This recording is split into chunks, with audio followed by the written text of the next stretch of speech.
Welcome to Hotline Weekend, your ultimate weekend getaway for nonstop excitement and entertainment. Join us every week as we bring you Metro News Hotline's most popular features, engaging interviews, and thrilling games. Kick back, relax, and relive the highlights of our most talked about segments. Hotline Weekend, your ultimate dose of fun and unforgettable moments. Without keeping him waiting any longer, I want to get Chef Paul Smith on the air. Hey, Paul, how you doing? Hey, buddy, what's going on? Hey, man, where are you? Are you outside? I am outside. I'm just hanging out outside in the nice warm weather. Okay. Just, waiting. Nice. Waiting for our first guest. Are you outside 1010? Yeah, just sitting outside 1010 on the front bench, just kind of taking a breather. We have so many holiday parties. I pretty much have been the last 14 days, about 15-hour work days, and I will be that way until Christmas Day. Nice. So I'm excited about it. Tis the season, and I'm excited to be a part of it. You know what? Then you probably can respond to the first thing I sent you today. According to the National Restaurant Association, a survey of over 1,000 restaurants, that 63% of adults plan to eat out during the holidays. Is December your busiest month? Yes, it is. December's definitely our busiest month for both. It's the busiest for catering and busiest for the restaurant. People coming in town, either holiday parties are either at the restaurant or at people's homes or this year was kind of weird. We've seen a lot of smaller parties. Okay. So I'm not sure if it's like inter-department parties versus the whole company. So we see a lot of parties of 20, 18, 17, things like that, instead of the 50s and 100s like we saw previous to COVID. I'm not sure if that's a change that will, or a trend that will continue, but, we're happy to do whatever. But, yeah, it is. December is our busiest month, right up to New Year's Eve. All right, so Christmas is 2 weeks from today. That sounds kind of scary. I mean, at 10:10, for example, man, are you sold out? I mean, can people still get party reservations at 10:10 before Christmas? Parties, yes. We do have a couple of openings. Saturday, to put it this way, Saturday we have 7 things going on. Jeez. Including a wedding. So we're stretched about to the breaking point there. But the restaurant is pretty booked up. Between 6 and 8 Fridays and Saturdays from now until the end of the year. I will say that, we've had a lot of questions about how we are doing New Year's Eve, because New Year's Eve is on Sunday. Right. So we usually do a prefix menu. So we're going to run our prefix menu on New Year's Eve only, and then do Friday, Saturday night, just normal open menu. All right. But we will be open on that Sunday. All right. You ready for a couple of listener questions? Yeah, let's do it. All right. Here's one, 304-680. By the way, we've done this segment for a couple of years, and I can't believe I've never discussed this with you, but I don't think I ever have. Dave, please have Paul explain the use of bay leaves. That's really a good question. That is a great question. I always wondered growing up, my grandfather or my mom or whoever I was watching just kind of tossed one in. It's really as an aromatic. So, a bay leaf is pretty strong. It adds some aromatics, it adds a little bit of flavor, but mostly it's kind of that background. If you smell them, they're very strong, which is why you only use 1 or 1.5 per. So that is a great question. It is just a flavor enhancer. You know what? That's one of those things where when it goes in, I'm always thinking to myself, am I going to remember to pull this thing out? Yeah. Yeah, I've definitely pulled it out of my mouth a couple of times. I'm like, what in the world is this? All right, good question. Here's another one. This is another excellent question, 304-654. Hey, Dave, ask Chef Paul this. I'm not a wine drinker, but incorporating it into cooking when opening a bottle, I'm only using a small amount, then putting a cork on it. How long do I have to use that? Does it affect the integrity of the wine when only cooking with it? Refrigerate, and do you go with the theory, don't cook with it if you wouldn't drink it? So, all right, so let's talk about this a little bit. Yeah, let's talk about that. So let's go backwards to front. So do not use wine that you wouldn't drink. If you don't want to drink it or you can't drink it, why would you put it in your food? I would say if you don't drink, definitely put the cork back in it, not all the way, but, in it. Because what happens is when air or oxygen touches wine, it oxidizes and it ages it, and then eventually it will turn it into basically vinegar. Just won't be any good anymore, too oxidized. So definitely if you don't drink, white or red, put it in the refrigerator and then try to plan your meals out over the next, I would say, 10 days in the fridge. Use it in some sort of dish by then. But that is, the fridge definitely slows the process down as it does with anything else. And then, as far as pairing goes, they said white wine with fish or chicken, a red wine with chicken or beef. I say there aren't a ton of just steadfast rules anymore. I've been at a couple places where they're like, well, I'm ordering a steak, but I don't really like red wine. Then drink white. I would say something that's going to stand up to or not impact the flavor. So if you're doing a light, delicate fish, try to do something that's less maybe big and tannic red or less super oaky Chardonnay. But then the more bolder the beef or the dish is, then go with a little heavier red or heavier white. There you go. Outstanding answer to that question. Here's another one, 304-680. Dave, question for Paul. The best prime rib, how do you season it, and how do you cook it? So we do prime rib night at the pitch. We stud it, so we'll kind of score the top a little bit and kind of poke little holes in the top and stud it with garlic. We marinate it in a kind of a red wine vinegar, water, Worcestershire, garlic, a lot of herbs for like 3 or 4 days.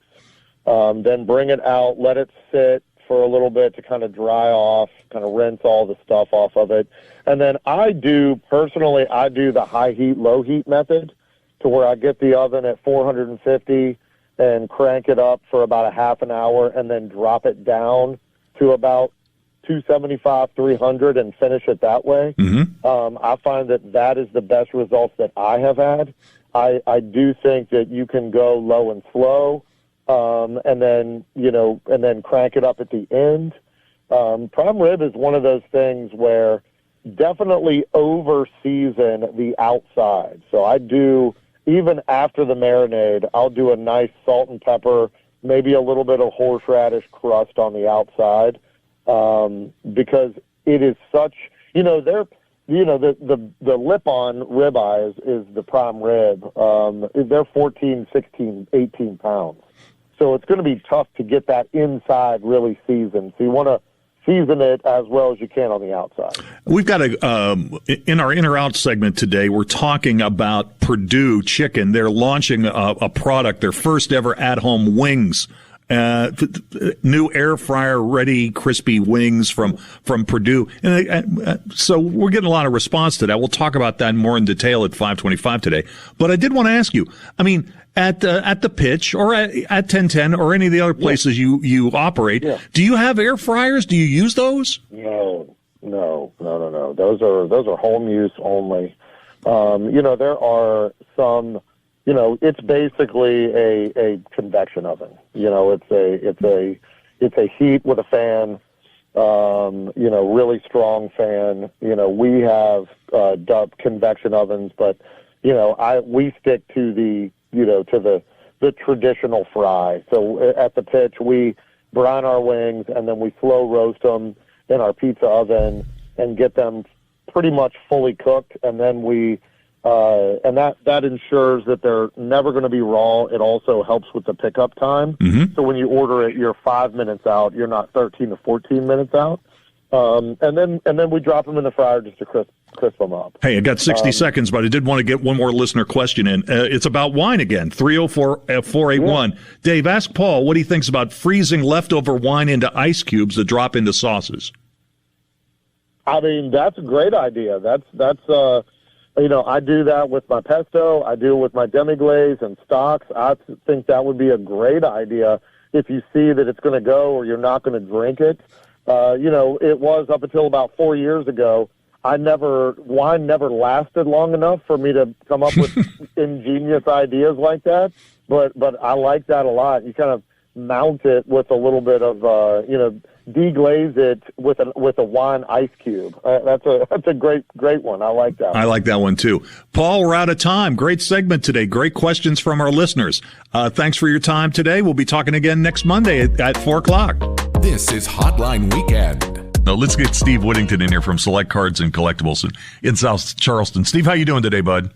Doing good. How are you today? Hey, let's talk about Christmas gifts. Let's start there. I come into the shop. I want to buy something for somebody that's just getting into the hobby, and I want to spend $100. What do you got? What would your recommendation be? Small items like signed football, baseball, mini helmets, things like that. Multiple reasons. One, they look good, and you can kind of get nice cases for them and things like that to put on your shelf. People love that stuff. You know what? We were talking about this on the show yesterday about autographed college football helmets, regulation size. Do you deal with any of those? What are your thoughts on those? We have quite a bit. I mean, just West Virginia Marshall full-size helmets. The full sizes, they just take up so much space. Yes. If you get 2 or 3 or 4 of them, which it's like a tattoo, I think once you get one, you keep going. They're so big, they're hard to deal with. What about documentation? Can that be kind of funky as well? People get a lot of stuff in person. We kind of shy our customers away from buying something in person, and we don't even like to sell stuff that's in person autographs because it's hard to prove the provenance on it. So I'd kind of stay away from it unless you get the autograph yourself and you're not a reseller. You just get it yourself and want to put it on your shelf. By all means, go after it. All right. Well, yesterday on the show, we were talking about college football helmets that were autographed. My friend has a few, and one of them, he's got an Alabama helmet that's signed by Joe Namath. He's got a Miami helmet that's signed by Russell Maryland. He's also got an O.J. Simpson signed Southern Cal helmet. Is there still a market for OJ stuff, or has his stuff increased in value since he became infamous? Yeah, surprisingly, he's a tough autograph. People do a lot of autographed rookie cards. His rookie cards, the 70 tops. Yeah. The price on those, not only when he was maybe in trouble or incarcerated, they went through the roof, and they did not slow down when he came out. He doesn't do a lot of shows. I don't think a lot of people like to book him, possibly, but those things run $200, $250 for an autographed rookie card of his, and the card, is probably $15, $20. All right, it's a hard get. Let me ask you this. Here's a question from a listener, and it's pertinent to this conversation we're having now. 304-319. Steve, how much is a WVU helmet autographed by Rich Rodriguez worth? A lot of it has to do with the helmet. So make sure everybody out there that's getting something signed, understand that there's a huge amount of value in the item as far as an authentic helmet, a replica helmet, a game-used helmet, a game-issued helmet, somebody's actual helmet that actually has their number sticker on the back, so you know who the player was. All that stuff matters, So if it's a Rich Rod autograph's probably not real valuable because he did a lot of, meet the team type things like that. Mm-hmm. So it's basically the price of the helmet, probably, but you get a good authentic helmet can be $200 to $400 depending on what year it came from and what the WVU logo on the side looks like, whether it's a retro or something along those lines. We're talking with Steve Whittington from Select Cards and Collectibles in South Charleston. If you got a question, you probably got time to send me a quick text on that. We'll turn it around to him. 304-8255, 304-304-TALK, 304. Okay, let's talk Ohtani. So in terms of his card values, his collectibles, going to the Dodgers, if you got Ohtani stuff, it's probably worth more now than it was last week, right? Not necessarily. Really? Yes and no. So, something we've talked about on here that we have to caution all listeners. get rookie cards. Rookie cards are going to go up in value. Ohtani's rookie cards are going to go up in value. Autograph, non-autograph, doesn't matter because he's transcending the sport. His later year stuff, where he's in an Angel uniform, Dodger collectors aren't going to want it. Other people aren't going to want it. They want Dodger stuff. So understand that, if you had an Ohtani card, it might not even be autographed. It might be $100 or $200 parallel or gold something. In an Angels uniform from a couple of years ago, it's probably not going to be, it's probably went down considerably that he's not wearing an Angels uniform anymore. So always go after the rookie cards. All right, and where are they? Are they in the 2018 set? 2018 set, yeah, and it doesn't matter. He's got rookie cards from $10 to, your salary, big time stuff. Now, in that 2018 set, there are multiple Ohtani rookies, right? Oh, yeah, because, there was a huge product run in 18. You had 2 or 3 different companies making products, so there was probably 20 or 30 different products that had him as a rookie. Tons of autographs, tons of parallels. He's probably, just shoot from the hip, he's probably got 1,000 different rookie cards from 2018 if you count parallels. Now, they say that some of his cards from Japan are kind of rare and difficult to get. Have you ever seen one? I actually have one. Yeah, he was a rookie in Japan in 2013. Right. And there was issued cards from him from, I can't remember the name of the team he played for. He played for the Ham Fighters, didn't he? Yeah, Ham Fighters, I think it was. Ham Fighters, yeah. I've seen quite a few of them, and again, they had autographed versions, where it's in Japanese, and they've had regular just card versions. They're not super rare. You can go on secondary market like eBay and find them, but I kind of like the 2018 stuff. I like the MLB, but that's just me personally. His stuff, and that you bring up a great point. International collectors. So anything he's got from 2018, it's still not going to be enough. 1,000 rookies is different parallels is not going to be enough if you incorporate worldwide global appeal like he has. It's still not going to, there's always going to be a demand for Ohtani rookies 30 years from now. That's really, really interesting. Steve, every time we do a segment together, we don't have enough time. I got to get you in here for an hour sometime. All right, so perfect. Hey, happy holidays, my man. This is Hotline Weekend. Welcome to Hotline Weekend, your ultimate weekend getaway for nonstop excitement and entertainment. Let's get started. Coop, are you ready for your topic number 1? Definitely. Let's talk about the Winter Olympics. Italy is facing financial troubles in prepping for the 2026 Winter Games. And in fact, they may be outsourcing one of the trickier infrastructure elements, the massive sliding facility needed for the luge, skeleton, and bobsled events. The idea, one of the solutions is they may hold the majority of the events in Italy, but those competitions may take place in Lake Placid. So, you'd have the Olympics going on in Europe and some events in Lake Placid at the same time. Weird. So, pick one. Olympic basketball or Olympic hockey. Please pick one. Olympic basketball or Olympic hockey. I think objectively hockey is the answer. Basketball, it's had its spurts and its runs, and of course the whole thing changed again with the Dream Team, and then you started to get a mix of less NBA players and more college players, and then they tried to go back because they weren't winning as much. Basketball is fine. But I think hockey has really got to be where it's at. Because you have and the NBA has become more of an international league too. So there is a lot of that where you have different players in the NBA that play for their teams. But you get so much of that in hockey. Players are just scattered all over the place. It's relatively competitive. Basketball is getting more and more so. But although I'm more of a basketball fan, I got to go with hockey. I thought this was going to be an easy one for me to figure out, but I have to admit that when the United States gets eliminated, my interest in hockey wanes. Same in basketball, though. Yeah, that's true too. Yeah, I agree. It's a kind of a tough call. All right, so this is a pretty interesting story. For the first time ever yesterday, Netflix released their viewing stats for nearly all their titles. Okay? They have been increasingly more forthcoming with that kind of information, and they are going to release a What We Watched report every 6 months. So there was some pretty interesting data about the most popular shows of the first 6 months out of the year. By the way, did you realize that Netflix worldwide has 275 million subscribers? Wow, that's a lot.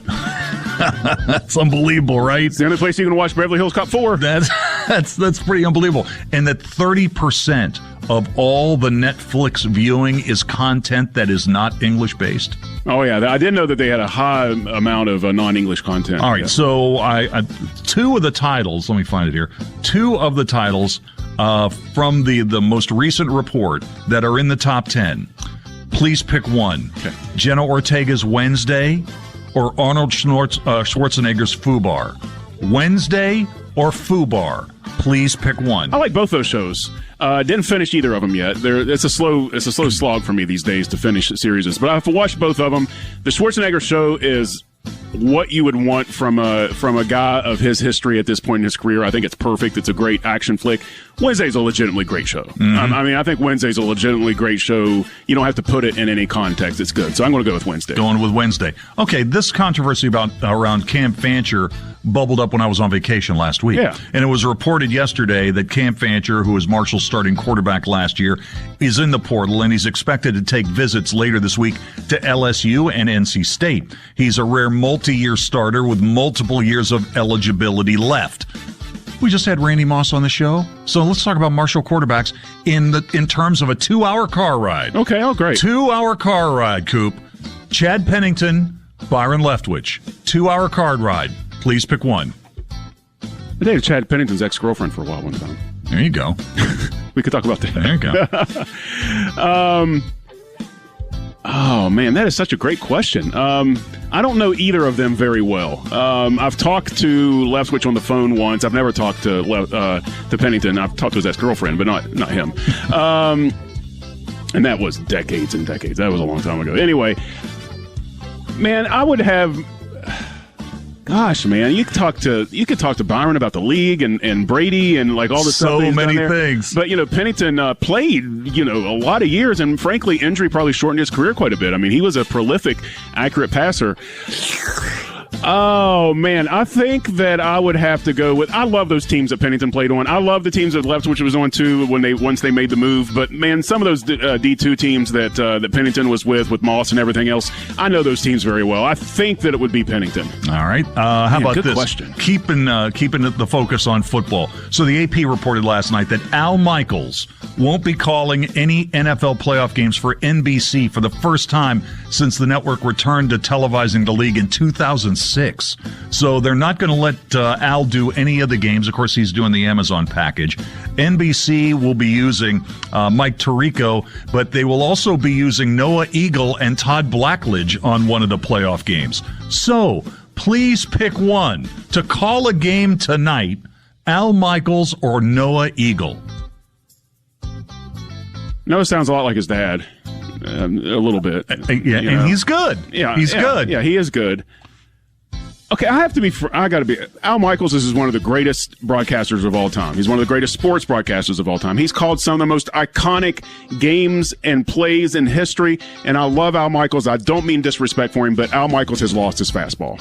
Fair enough. That's fair. I think that I would like to hear what Noah Eagle has to say on a game if it had to be tonight. If I can give Al a little bit of defense, he's been saddled with some really bad games. Yeah, bad games and it's very true. It is very true, and I love Al Michaels. I'm not going to disparage him too much there, but I've noticed when listening to him recently, there's a little bit of a slowdown of the step. Yeah, there's a lot of stuff that goes into this. Sure there is. But I thought it warranted a question. Good question. Okay, yeah. The last one I have for you, I saw this and I thought this was really interesting. Someone did it on TikTok and got 3.5 million views. Wow. About whether or not it's safe to eat cold soup out of the can. Oh, okay. Okay. Safe? Okay. Safe. Is it safe to eat cold soup out of the can? So, pick one.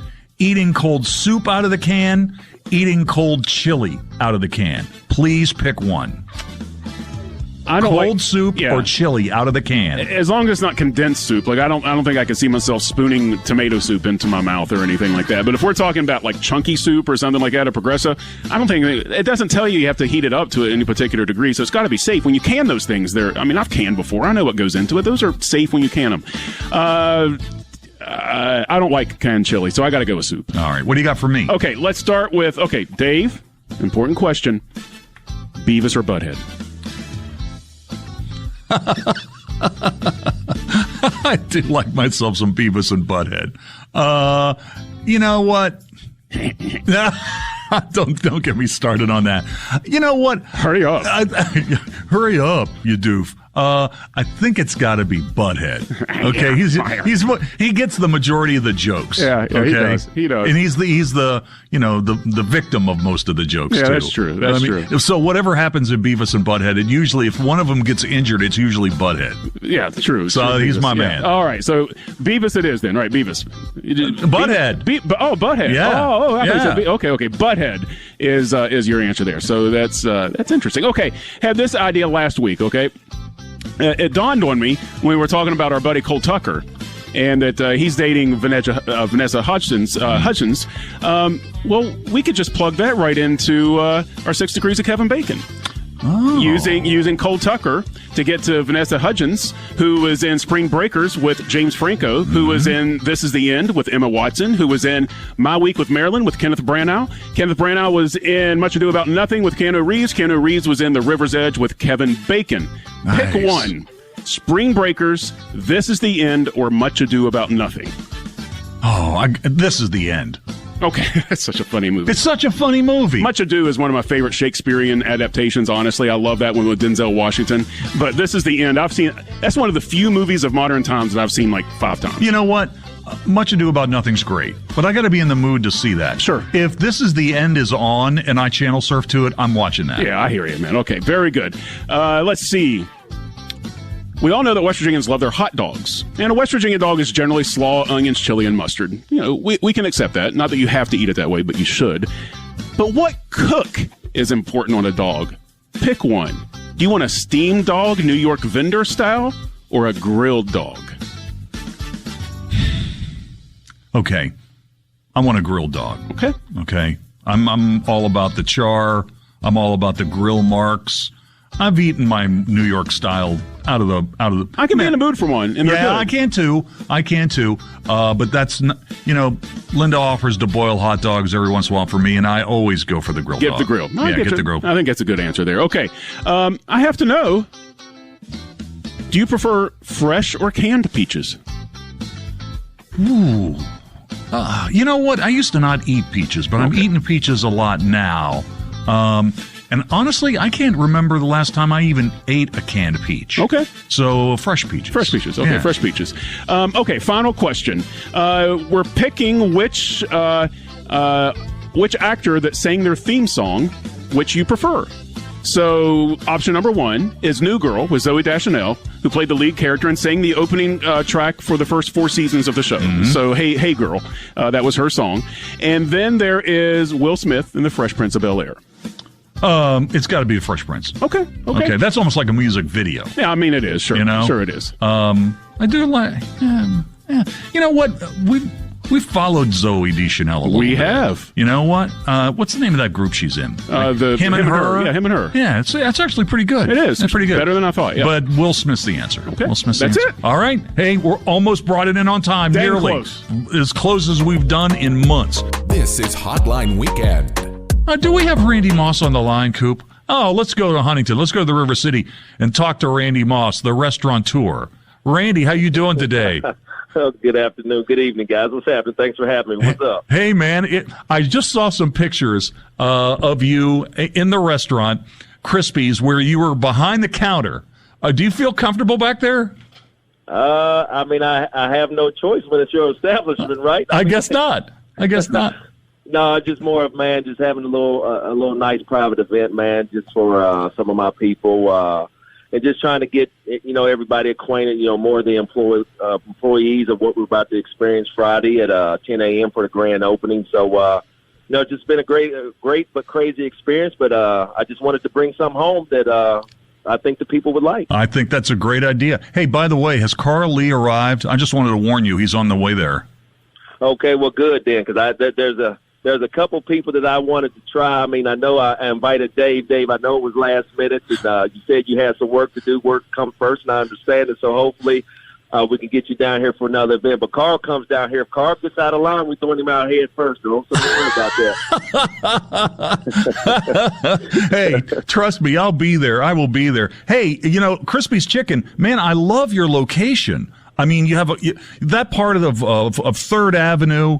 There's been a renaissance down there. I mean, how close are you to the DoubleTree? I mean, it's only 90 seconds away, and you're right across the street from the arena. I mean, you got a great location.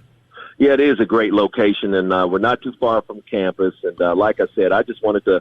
I know there's a lot of students on Christmas break, and they're saying, "God, we're going to miss it." Don't worry, we're going to be here. So, like I said, man, there's something that I found in Pennsylvania. I love the taste, and it's just something that I wanted to bring home. I didn't want to take it anywhere else.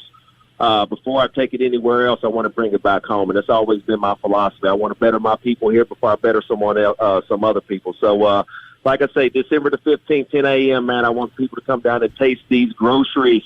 There you go. Hey, well, why are you in the restaurant business? I mean, was this something that you thought about when you were in the NFL?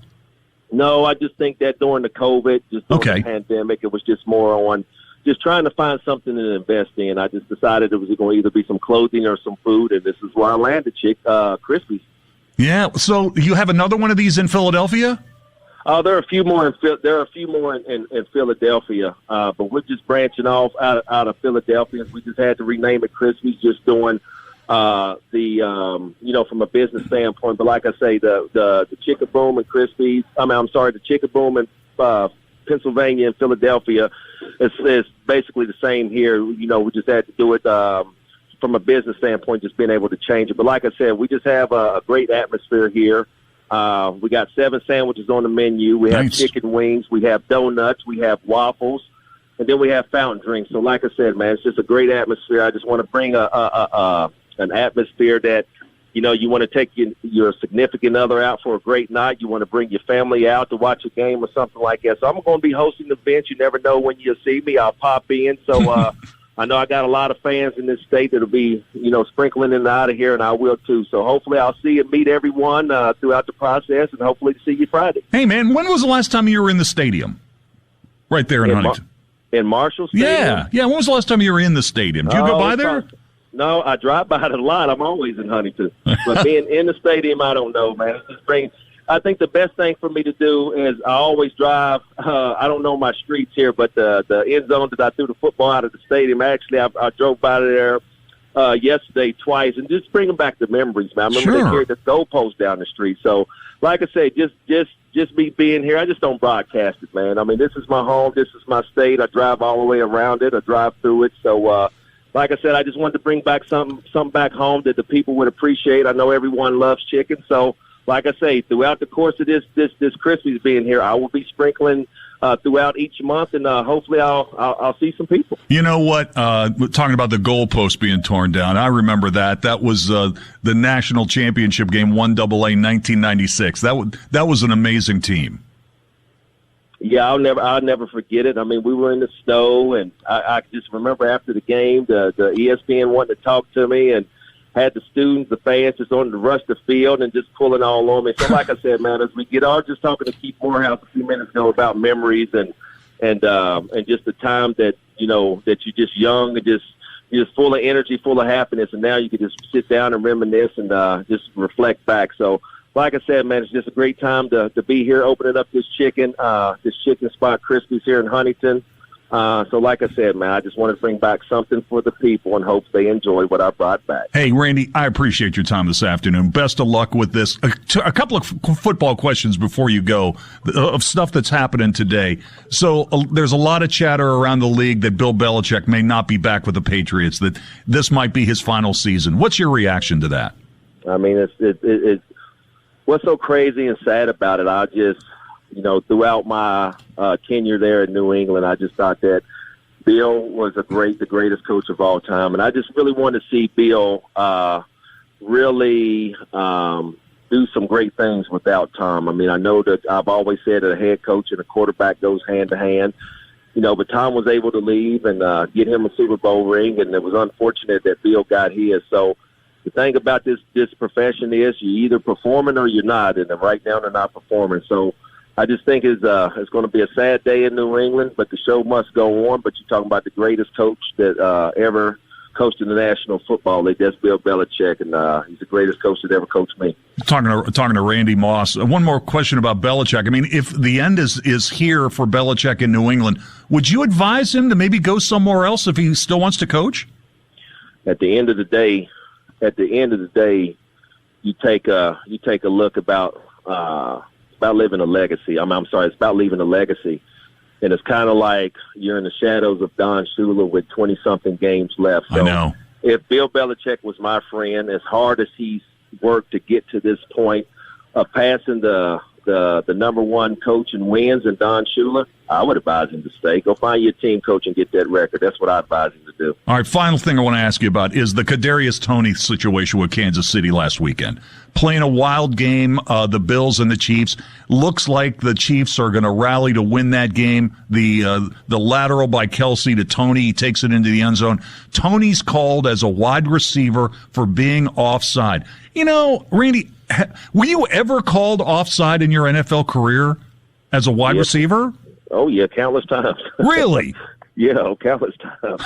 Okay, so what's your reaction to the way Kansas City reacted to this situation, that they felt like the referee needed to inform Toney that he was offsides? I mean, that is like, for instance, when you see the wide receiver come up to the line, he's either going to have his arm forward to let the referee know he's on the line, or he's going to have his arm back to know he's back. And I think the referee is going to let you know where the communication comes in. Hey, you need to scoot back. You're offside. So I don't know what happened the other night. I don't know if there was miscommunication, but really it is our job, our responsibility as the football player to make sure I'm in line with the hip of the tackle closest to me. So I just think that regardless of what you're saying, who owes who an apology, I mean, they messed up. He was offside. The simple as that. Everyone saw it. There's nothing else to talk about. All right, Randy, got to leave it there. Hey, thanks so much for jumping on. And as I said, once again, congratulations on your new restaurant in Huntington. It's going to be opening up on Friday at 10 a.m. Thanks for coming on the show. We'll be talking again. Yes, sir. I appreciate you guys. This is Hotline Weekend. Welcome to Hotline Weekend, your ultimate weekend getaway for nonstop excitement and entertainment. Let's go to Nashville and talk to a woman who hopefully is not injured at this moment. That would be Kathy Mattea, the host of Mountain Stage. Kathy, how you doing this afternoon? I am happily uninjured. Thank you so much. You know what, though? I mean, you probably have done more traveling than anybody I talk to on a regular basis. You are out there in odd places, hotels, transportation. You're a perfect candidate for odd injuries. I am. I was thinking when you were, well, I was like, what came to mind for me as an odd injury was a foot injury where I pulled an internal, like the ligament between two bones inside my foot because I found these shoes that I really liked, but they were just maybe a little too tight. And I spent the day at the ACM Awards at the Universal Amphitheater in LA, and it was a long day with rehearsals, but I wanted to wear them nice shoes. And when I took my shoes off at the end of the night, I went to get up and walked across the room, and I couldn't put any weight on that foot. Oh, my goodness. Yeah, so vanity, will come back to bite you in the foot. You know what, though? When you're not looking. It's so crazy. Foot injuries are often caused by exactly what you're talking about, just a bad pair of shoes. Oh, look, this is what I talk about during Mountain Stage on breaks when we're just waiting. I look at the audience, I'm like, I'm telling you guys, I shoe shop. While I'm standing here waiting for the next act, I'm checking out everybody's shoes. When everybody goes home, I can tell you exactly what Judy Collins came in a couple weeks ago holding a pair of boots that she didn't wind up wearing on stage. And some part of me is still wondering, like, what do those pink crystal encrusted boots go with? Like, what's that outfit like? Hey, you know what? I watched an episode of Carpool Karaoke with James Corden and Celine Dion, And Celine Dion had so many shoes, they were basically throwing pairs of her shoes out the window of the car. She has so many shoes. Now you're not that crazy, right? I mean, how many pairs of shoes do you think you own? I would rather not answer that question. That's right. This is supposed to be an interview, not an interrogation. Hey, what a year you've had. You know, what a year, my God. How many mountain stages do you think you hosted this year? I don't know. I missed some when my husband got sick. That's true. Probably 20, at least. And then I toured with Susie Boggess, and I went and did my own tour. And I, sat by my husband's bedside for a few weeks, too, while he was, in dire straits. How's he doing? And he's doing great. Okay. I mean, he just got back from doing Christmas shows in Minnesota, and he's just replaced all the lights under the thing in the kitchen. And, I mean, he's just a human dynamo. He's amazing. Hey, earlier today, Adam Harris sent me the link to a 30-minute behind the stage appreciation piece about Mountain Stage that was done by West Virginia Public Broadcasting to coincide with the 40th anniversary. If you follow me on Twitter, I just tweeted it out. It's worth your time. It's worth your time to watch it. It's really, really good. So yeah, it's a sweet thing, and it's between that and Mark Harshman read a beautiful poem in the last 2 anniversary shows, and it was fun to sit backstage and watch Larry listen to that poem about his life's work. So you're going to be able to maybe sit by the fire and enjoy a nice holiday? You're going to be traveling? What are you going to be doing?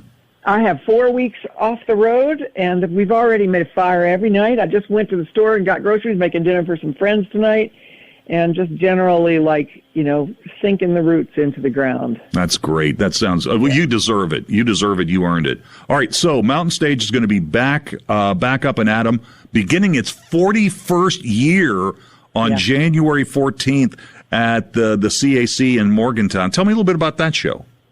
Well, let's see. The Steel Wheels are the headliner, and they're amazing. They've been on a lot, and they're a group from Charlottesville, Virginia, and I guess you'd kind of call them bluegrass, but they're really progressive, and they all grew up in an Amish community, and then that's why they call themselves the Steel Wheels, because the wheels on the wagons have steel the outside of them is steel, and they're just amazing. They're great instrumentalists, great singers. And a woman named Leslie Mendelson, who I haven't met, but she has a sort of a retro 70s thing. And she was opening for The Who right before the pandemic hit. Wow. So she's got, crazy. Woman named Maddie Diaz, who went to Berklee College of Music, has international parents. And her most recent stint in somebody else's band was she spent this year playing guitar in Harry Styles' band. So I'm curious to hear her because she has all kinds of influences. Hey, we're gonna play some of the music in a minute, but you're like me. You're a WVU person. How crazy is it for you to go to the CAC now and perform when you had classes in there? I had a few classes there. Most of my I was a physics and chemistry major. My classes were all downtown. Oh, really? Yeah, but I took a couple of classes out there, and every once in a while I'll be sitting there and have some flashback to some. I remember. I took one drama class while I was there. And then it wasn't until the class was over that I realized when I did children's theater in Charleston, we did a version of Alice in Wonderland, and this guy wrote the play that we did. It's just, it's sort of how it is in West Virginia. Everything ties to everyone has a tie to everyone else. Here's my one CAC story. I had a class at out on the Evanston campus the night of the Average White Band playing at the Coliseum. And so I took the PRT out there on an extremely cold night and went to this lecture about mimes. And so the lecture is over, and I'm freezing, waiting for the PRT, and I can hear the Average White Band inside the Coliseum performing. And at that point, I'm thinking, man, I have made some really bad life choices. Why am I not inside the arena and enjoying this concert rather than freezing to death after seeing a lecture about mimes? That's great. I remember I saw Bob Dylan in that room. Oh, you did? I did. How many times do you think you've seen Bob Dylan? I've only seen him twice, really, live. I saw him once at WVU and once in Nashville. Oh. And I am appreciative, but I'm not one of those, like, follow him around diehard fans. Oh, I tell you what, I'm a huge fan. He's the soundtrack of our life. Yes, exactly right. All right, let's play some of this music. First, Coop, let's hear a little bit of the Steel Wheels. They will be performing on Mountain Stage in Morgantown on January 14th.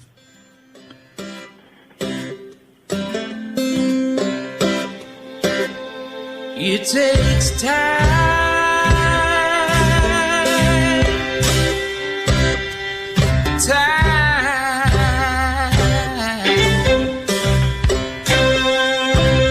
for the season to change.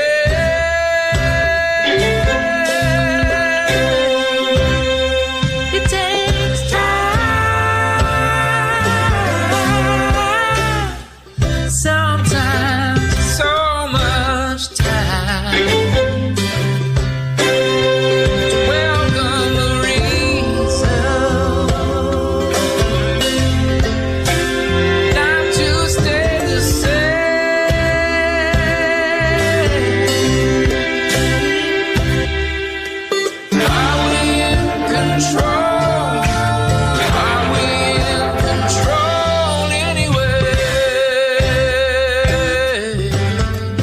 There you go. I'm really interested in Leslie Mendelson. Very interesting. She's performed with a lot of acts. Jackson Browne. She's been embraced by the Grateful Dead community. I'm really not too familiar with her music. I'm not either, and that's half the fun of this gig for me, is that I get somebody plopped in my lap and I dig deeper and I'm blown away. It happens over and over again. Yeah, she's collaborated with Jackson Browne, with Bob Weir, the Grateful Dead. She's got a new album that's going to be coming out in 2024. Let's hear some of that. Coop?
She's got a good sound.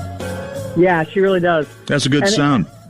Yeah, and, some bona fide endorsements as well, Collaborating with Jackson Browne and collaborating with, opening for The Who. Opening for The Who! I know. My gosh. I know, that's crazy. Apparently... At Madison Square Garden. Her new album that's coming out, she worked with Peter Asher on that LP. Oh. So, he was with Linda Ronstadt and James Taylor.